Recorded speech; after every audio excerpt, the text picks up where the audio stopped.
भाजपातर्फे महापौर पदासाठी मायादेवी परदेशी तर उपमहापौर पदासाठी ज्योत्स्ना पाटील यांचा उमेदवारी अर्ज दाखल, विजय निश्चित। याबाबत अधिक वृत्त अशी की आज दिनांक 2 फेब्रुवारी 2025 रोजी धुळे मनपा महापौर पदासाठी व उपमहापौर पदासाठी उमेदवारी अर्ज दाखल करण्यात आली।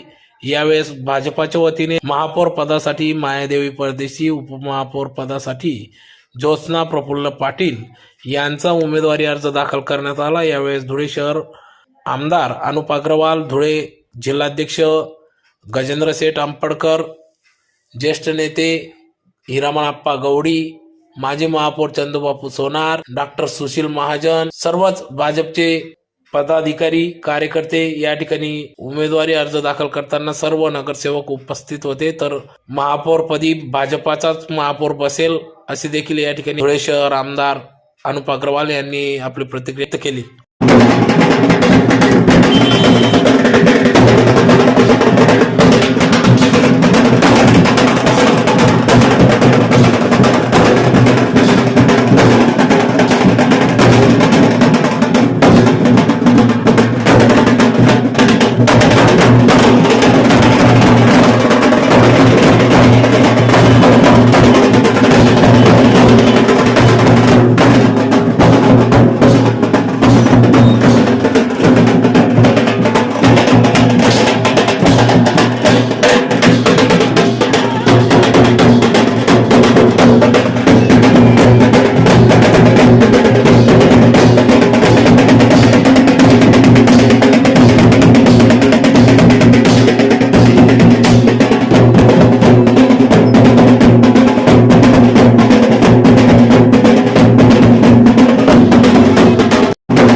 आता आज भारतीय जनता पार्टीच्या वतीने महापौर उपमहापौर यांचं अर्ज भरण्यासाठी आम्ही या ठिकाणी आलेलो आहोत।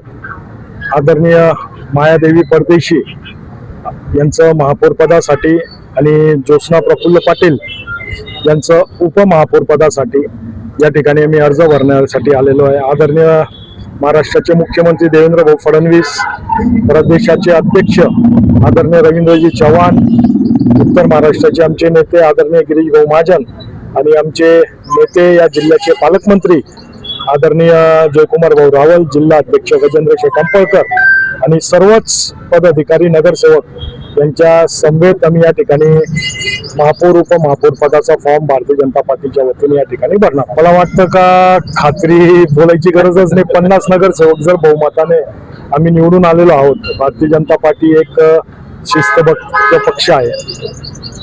प्रदेश अध्यक्षांचा आदेश तो आमच्याला ऑलरेडी येऊन गेलेला आहे। त्या हिशोबाने विजय 100% भारतीय जनता पार्टीचा जो शिवसेनेला आजच शुभेच्छा देतो।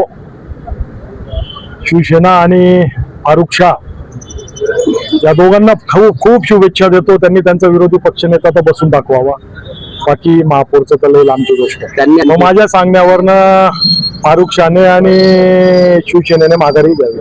जर माझं एवढं चालत असेल, जर मी एवढा पॉवरफुल नेता असेल या शहराचा, तर कदाचित त्यांनी माझं हे पण ऐकलं पाहिजे। महापौर असतो, पक्षाचे जे आदेश येतील त्याप्रमाणे पुढची कारवाई होईल। परंतु काळजी करू नका, आमच्याकडचे इच्छुक सर्वांना न्याय आणि समान संधी मिळणार. निश्चितच काहींचं काम अतिशय चांगलं आहे. तसंच विक्कीचं संघटन देखील अतिशय मजबूत आहे. धुळे शहरात सर्वात मजबूत असं संघटन असल्या कारणाने त्यांना या पदाची जबाबदारी दिली. सर्वांचं याविषयी एकमत झालेलं आहे. प्रत्येकालाच न्याय कसा मिळेल अशा पद्धतीचं नियोजन आमचं ठरलेलं आहे.